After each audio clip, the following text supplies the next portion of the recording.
ಸ್ನೇಹಿತರೆ, ಇವತ್ತು ಒಂದು ದೇಶ ತನ್ನ ದೈನಂದಿನ ಅಗತ್ಯಗಳಿಗೆ ಕೀಲಕವಾದ ವಸ್ತುವನ್ನು ವಿದೇಶಗಳಿಂದ ಆಮದು ಮಾಡಿಕೊಳ್ಳುತ್ತಾ ಬಂದಿತ್ತು. ಆದರೆ ಒಮ್ಮೆಲೆ ಎಲ್ಲವನ್ನೂ ನಿಲ್ಲಿಸುತ್ತದೆ. ಅದು ಕೂಡ ಈಗಾಗಲೇ ದಾರಿಯಲ್ಲಿರುವ ಸರಕುಗಳನ್ನು ಹಿಂದಕ್ಕೆ ಕಳುಹಿಸುತ್ತದೆ. ಅಂಥ ನಿರ್ಧಾರ ತೆಗೆದುಕೊಂಡಿದ್ದು ಸೌದಿ ಅರೇಬಿಯಾ. ಮತ್ತು ಆ ವಸ್ತುನೇನೆಂದರೆ ಮೊಟ್ಟೆಗಳು. ಹೌದು, ಭಾರತದಿಂದ ಬರುವ ಮೊಟ್ಟೆಗಳ ಆಮದನ್ನು ಸಂಪೂರ್ಣವಾಗಿ ನಿಲ್ಲಿಸಿದೆ. ಆದರೆ ಸ್ನೇಹಿತರೆ, ಸೌದಿ ಅರೇಬಿಯಾ ಅಂದ್ರೆ ಅರಬ್ ಜಗತ್ತಿನಲ್ಲಿ ಮುಂಚೂಣಿಯಲ್ಲಿರುವ ದೇಶ ಮತ್ತು ಅಲ್ಲಿನ ಅಡುಗೆಗಳಿಗೆ ಮೊಟ್ಟೆಗಳಿಲ್ಲದೆ ಸಾಧ್ಯವೇ ಇಲ್ಲ. ಭಾರತದಿಂದ ಸೌದಿಗೆ ಮೊಟ್ಟೆಗಳನ್ನು ರಫ್ತು ಮಾಡುವುದು 19ನೇ ಶತಮಾನದ 90ರ ದಶಕದಲ್ಲಿ ಆರಂಭವಾಯಿತು. ಮೊದಲಲ್ಲಿ ಆ ಪ್ರಮಾಣ ತುಂಬ ಕಡಿಮೆಯಾಗಿತ್ತು, ಆದರೆ ಕ್ರಮೇಣ ಹೆಚ್ಚಾಯಿತು. ಆದರೆ 2004ರ ಸಮಯದಲ್ಲಿ ಬರ್ಡ್ ಫ್ಲೂ ಎಂಬ ರೋಗದ ಭಯದಿಂದ ಹಲವು ಬಾರಿ ನಿರ್ಬಂಧಗಳು ಬಂದವು. ಅದರಿಂದ ಭಾರತದಿಂದ ಸೌದಿಗೆ ಮೊಟ್ಟೆಗಳ ರಫ್ತು ಬಹುತೇಕ ಶೂನ್ಯವಾಗಿ ಹೋಯಿತು. ಬರ್ಡ್ ಫ್ಲೂ ಅಂದ್ರೆ ಏವಿಯನ್ ಇನ್ಫ್ಲೂಯೆನ್ಸಾ. ಇದು ಒಂದು ವೈರಸ್ನಿಂದ ಬರುವ ರೋಗ ಮತ್ತು ಇದು ಮುಖ್ಯವಾಗಿ ಪಕ್ಷಿಗಳು ಮತ್ತು ಕೋಳಿ ಫಾರ್ಮ್ಗಳಲ್ಲಿ ಹರಡುತ್ತದೆ.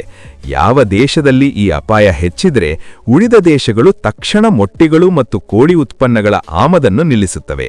ಅದಕ್ಕಾಗಿ 2004ರ ಸಮಯದಲ್ಲಿ ಏಷ್ಯಾದಲ್ಲಿ ಬರ್ಡ್ ಫ್ಲೂ ಪ್ರಕರಣಗಳು ಮತ್ತು H5N1 ವೈರಸ್ ಭಯದಿಂದ ಸೌದಿ ಅರೇಬಿಯಾ ಭಾರತದಿಂದ ಬರುವ ಮೊಟ್ಟೆಗಳ ಮೇಲೆ ಕಠಿಣ ನಿಷೇಧ ಹೇರಿತು. ಏಕೆಂದರೆ ತನ್ನ ದೇಶದಲ್ಲಿ ಈ ಸೋಂಕು ಹರಡುತ್ತದೆಯೇ ಎಂದು ಹೆದರಿತು. ಆದರೆ ಆ ಸಮಯದಲ್ಲೇ ಭಾರತೀಯ ಮೊಟ್ಟೆಗಳ ರುಚಿ ಸೌದಿ ಅರೇಬಿಯಾದಲ್ಲಿ ತುಂಬಿ ಹೋಗಿತ್ತು. ಆ ಮೊಟ್ಟೆಗಳ ಬೆಲೆ ಕಡಿಮೆಯಾಗಿರುವುದು ಮತ್ತು ರುಚಿ ಚೆನ್ನಾಗಿರುವುದರಿಂದ ಅಲ್ಲಿನ ಶ್ರೀಮಂತರು ಮತ್ತು ಶೇಖ್ಗಳ ಹೃದಯಗಳನ್ನು ಗೆದ್ದುಕೊಂಡವು.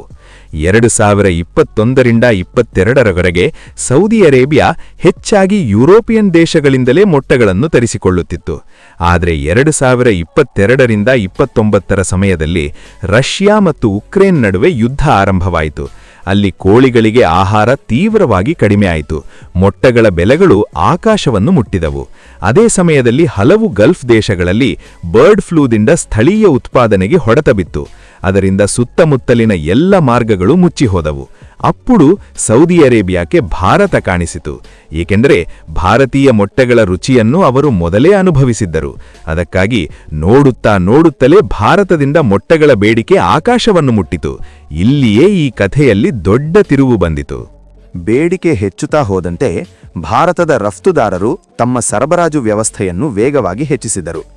ಎಪಿಡಾ ಮತ್ತು ಉದ್ಯಮ ವರದಿಗಳ ಪ್ರಕಾರ 2022ರಿಂದ 2023ರ ನಂತರ ಮಧ್ಯಪ್ರಾಚ್ಯ ದೇಶಗಳ ಕಡೆಗೆ ಮೊಟ್ಟೆಗಳು ಮತ್ತು ಕೋಳಿ ಉತ್ಪನ್ನಗಳ ರಫ್ತು ಗಣನೀಯವಾಗಿ ಹೆಚ್ಚಿತು. ಭಾರತದಲ್ಲಿ ಉತ್ಪಾದನಾ ಸಾಮರ್ಥ್ಯ ಇದೆ ಮತ್ತು ಬೆಲೆಗಳು ಇತರ ದೇಶಗಳಿಗಿಂತ ಕಡಿಮೆಯಾಗಿವೆ. ಫಲಿತವಾಗಿ ಸೌದಿ ಅರೇಬಿಯಾ ಕ್ರಮೇಣ ಭಾರತೀಯ ಮೊಟ್ಟೆಗಳ ಮೇಲೆ ಹೆಚ್ಚು ಅವಲಂಬಿತವಾಯಿತು ಮತ್ತು ಹಲವು ವ್ಯಾಪಾರಿಗಳು ದೀರ್ಘಕಾಲಿಕ ಒಪ್ಪಂದಗಳನ್ನು ಮಾಡಿಕೊಂಡರು. ಭಾರತದ ಬಲ ಕೇವಲ ಬೆಲೆಯಲ್ಲಿಲ್ಲ, ನಿರಂತರವಾಗಿ ಹೆಚ್ಚುತ್ತಿರುವ ಉತ್ಪಾದನೆಯೂ ಒಂದು ಕಾರಣ. ಸರ್ಕಾರಿ ಅಂಕಿಅಂಶಗಳ ಪ್ರಕಾರ ಭಾರತ ಪ್ರತಿ ವರ್ಷ 1,04,090 ಬಿಲಿಯನ್ಗಿಂತ ಹೆಚ್ಚು ಮೊಟ್ಟೆಗಳನ್ನು ಉತ್ಪಾದಿಸುತ್ತಿದೆ.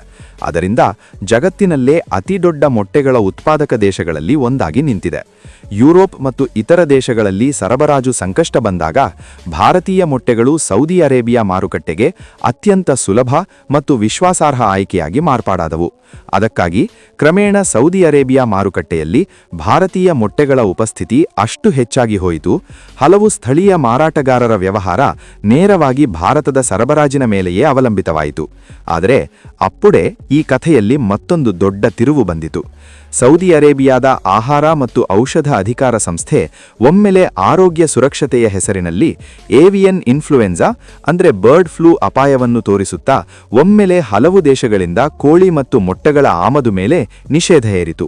ಆ ಪಟ್ಟಿಯಲ್ಲಿ ಭಾರತದ ಹೆಸರು ಇದೆ. ಅಂದರೆ ಇಷ್ಟು ದಿನಗಳಿಂದ ಸರಬರಾಜು ಮಾಡುತ್ತಿದ್ದ ದೇಶದ ಮೇಲೆಯೇ ಒಮ್ಮೆಲೆ ನಿಲ್ಲಿಸಿದರು. ಇದರಲ್ಲಿ ಆಸಕ್ತಿದಾಯಕ ವಿಷಯವೇನೆಂದರೆ ಈ ನಿಷೇಧ ಕೇವಲ ಭಾರತದ ಮೇಲೆಯಲ್ಲ, ಬಹುತೇಕ 40 ದೇಶಗಳಿಂದ ಆಮದನ್ನು ನಿಲ್ಲಿಸಿದರು. ಹೊರಗಿನಿಂದ ನೋಡಿದರೆ ಇದು ಜಾಗತಿಕ ಸುರಕ್ಷತಾ ಕ್ರಮದಂತೆ ಕಾಣುತ್ತದೆ. ಆದರೆ ನಿಜವಾದ ಪರಿಣಾಮ ಸೌದಿ ಅರೇಬಿಯಾ ಮಾರುಕಟ್ಟೆಯ ಮೇಲೆ ಹೆಚ್ಚು ಅವಲಂಬಿತವಾಗಿದ್ದ ದೇಶಗಳ ಮೇಲವಿತ್ತು ಮತ್ತು ಅದರಲ್ಲಿ ಭಾರತವೂ ಒಂದು. ಈ ನಿರ್ಧಾರವನ್ನು ಅಷ್ಟು ಕಠಿಣವಾಗಿ ತೆಗೆದುಕೊಂಡರೂ ದಾರಿಯಲ್ಲಿರುವ ಹಲವು ಸರಕು ಸಾಗಣೆಗಳನ್ನು ನಿಲ್ಲಿಸಿದರು ಎಂದು ಸುದ್ದಿಗಳು ಬಂದವು. ಅದರಿಂದ ವ್ಯಾಪಾರಿಗಳಲ್ಲಿ ಆತಂಕ ಹೆಚ್ಚಾಗಿ ಹೋಯಿತು. ಈಗ ಪ್ರಶ್ನೆ ಏನೆಂದರೆ, ಈ ನಿಷೇಧವನ್ನು ಸೌದಿ ಅರೇಬಿಯಾ ಆಲೋಚಿಸಿ ತೆಗೆದುಕೊಂಡಿದೆಯಾ ಅಥವಾ ಆತುರದಿಂದ? ಏಕೆಂದರೆ ಈ ನಿಷೇಧ ಬಂದ ಅದೇ ಸಮಯದಲ್ಲಿ ಭಾರತ ತನ್ನ ಮೊಟ್ಟೆಗಳ ರಫ್ತನ್ನು ಮಲೇಷಿಯಾ ಮತ್ತು ಇತರ ಏಷ್ಯಾ ಮಾರುಕಟ್ಟೆಗಳ ಕಡೆಗೆ ವೇಗವಾಗಿ ಹೆಚ್ಚಿಸುತ್ತಿದೆ. ಅಂದರೆ ಭಾರತಕ್ಕೆ ಪರ್ಯಾಯ ಖರೀದಿದಾರರು ಇದ್ದಾರೆ. ಅದರಿಂದ ಸೌದಿ ಅರೇಬಿಯಾ ನಂತರ ನಿರ್ಧಾರ ಬದಲಿಸಿದರೂ ಮೊದಲಿನಂತೆ ಸರಬರಾಜು ತಕ್ಷಣ ಬರುವುದಿಲ್ಲ. ಇನ್ನೊಂದು ಆಸಕ್ತಿದಾಯಕ ವಿಷಯ ಏನೆಂದರೆ, ಸೌದಿ ಅರೇಬಿಯಾ ಆಹಾರ ಆಮದುಗಳ ಮೇಲೆ ತುಂಬಾ ಅವಲಂಬಿತವಾಗಿದೆ.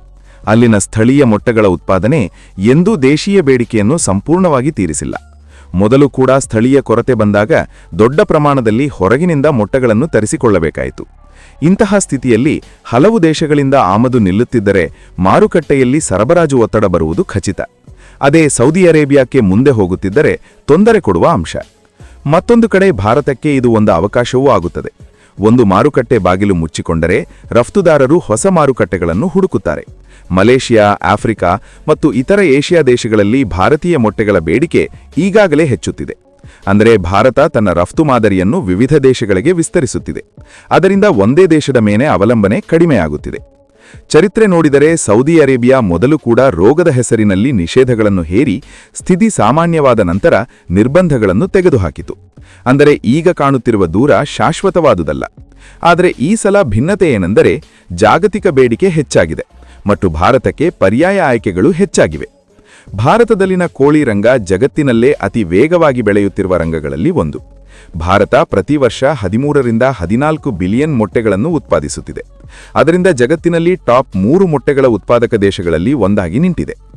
ತಮಿಳುನಾಡು, ಆಂಧ್ರಪ್ರದೇಶ, ತೆಲಂಗಾಣ ಮತ್ತು ಕರ್ನಾಟಕದಂತಹ ರಾಜ್ಯಗಳು ದೊಡ್ಡ ಉತ್ಪಾದನಾ ಕೇಂದ್ರಗಳಾಗಿ ಮಾರ್ಪಾಡಾಗಿವೆ. ಕಳೆದ ಕೆಲವು ವರ್ಷಗಳಲ್ಲಿ ಪ್ರತಿ ವ್ಯಕ್ತಿಯ ಮೊಟ್ಟೆಗಳ ಬಳಕೆ ವರ್ಷಕ್ಕೆ 90ರಿಂದ 100 ಮೊಟ್ಟೆಗಳವರೆಗೆ ತಲುಪಿದೆ. ಇದು ಈ ರಂಗದಲ್ಲಿ ನಿರಂತರವಾಗಿ ಹೆಚ್ಚುತ್ತಿರುವ ಬೇಡಿಕೆಯನ್ನು ಸೂಚಿಸುತ್ತದೆ. ಪ್ರಸ್ತುತ ಭಾರತ ತನ್ನ ಮೊಟ್ಟೆಗಳ ರಫ್ತನ್ನು ಹೆಚ್ಚಿಸುತ್ತಿರುವ ಮಲೇಷಿಯಾ ಬಗ್ಗೆ ಮಾತನಾಡಿದರೆ, ಮಲೇಷಿಯಾ ದಕ್ಷಿಣ ಪೂರ್ವ ಏಷ್ಯಾದಲ್ಲಿ ದೊಡ್ಡ ಮೊಟ್ಟೆಗಳ ಬಳಕೆ ಮಾರುಕಟ್ಟೆ. ಅಲ್ಲಿ ವರ್ಷಕ್ಕೆ 60,000 ಸಂಖ್ಯೆಗಳಲ್ಲಿ ಮೊಟ್ಟೆಗಳು ಬಳಕೆಯಾಗುತ್ತವೆ. ಆಹಾರ ರಂಗ, ಬೇಕರಿ ಮತ್ತು ಸ್ಟ್ರೀಟ್ ಫುಡ್ ರಂಗಗಳಿಂದ ಬೇಡಿಕೆ ಯಾವಾಗಲೂ ಇರುತ್ತದೆ. ಇತ್ತೀಚಿನ ವರ್ಷಗಳಲ್ಲಿ ಸ್ಥಳೀಯ ಉತ್ಪಾದನೆಯ ಮೇಲೆ ಒತ್ತಡ, ಆಹಾರ ವೆಚ್ಚಗಳು ಹೆಚ್ಚುವುದು ಮತ್ತು ಸರಬರಾಜು ವ್ಯವಸ್ಥೆಯ ಸಮಸ್ಯೆಗಳಿಂದ ಮಲೇಷಿಯಾಕ್ಕೆ ಹಲವು ಬಾರಿ ಮೊಟ್ಟೆಗಳ ಕೊರತೆ ಎದುರಾಯಿತು. ಅದರಿಂದ ಆಮದನ್ನು ಹೆಚ್ಚಿಸಬೇಕಾಯಿತು. ವ್ಯಾಪಾರ ಅಂಕಿಅಂಶಗಳ ಪ್ರಕಾರ ಮಲೇಷಿಯಾ ಮೊಟ್ಟೆಗಳ ಮಾರುಕಟ್ಟೆ ಮೌಲ್ಯ ಸುಮಾರು $500 ಮಿಲಿಯನ್ ಮಟ್ಟದಲ್ಲಿದೆ. ಅದಕ್ಕಾಗಿ ಭಾರತದಂತಹ ದೊಡ್ಡ ಉತ್ಪಾದಕಕ್ಕೆ ಇದು ತುಂಬಾ ಆಕರ್ಷಣೀಯ ಮಾರುಕಟ್ಟೆಯಾಗಿದೆ. ಭಾರತ ಇಲ್ಲಿ ಪಟ್ಟು ಸಾಧಿಸಿದರೆ ಸೌದಿ ಅರೇಬಿಯಾದಂತಹ ದೇಶಗಳ ಕಡೆಗೆ ನೋಡಬೇಕಾದ ಅಗತ್ಯವೇ ಇಲ್ಲ. ನೀವಿದರ ಬಗ್ಗೆ ಏನು ಯೋಚಿಸುತ್ತಿದ್ದೀರಿ? ನಿಮ್ಮ ಅಭಿಪ್ರಾಯವನ್ನು ಕಮೆಂಟ್ಗಳಲ್ಲಿ ತಪ್ಪದೇ ಹೇಳಿ. ಈ ವಿಡಿಯೋವನ್ನು ಲೈಕ್ ಮಾಡಿ, ನಿಮ್ಮ ಸ್ನೇಹಿತರೊಂದಿಗೆ ಶೇರ್ ಮಾಡಿ, ಅವರಿಗೂ ಈ ಮಾಹಿತಿ ತಿಳಿಯಲಿ. ಇಂತಹ ಮತ್ತಷ್ಟು ಜ್ಞಾನವರ್ಧಕ ವಿಡಿಯೋಗಳಿಗಾಗಿ ಚಾನಲ್ ಅನ್ನು ಸಬ್ಸ್ಕ್ರೈಬ್ ಮಾಡಿ, ಬೆಲ್ ಐಕಾನ್ ಅನ್ನು ಆಲ್ ಮೇಲೆ ಸೆಟ್ ಮಾಡಿ.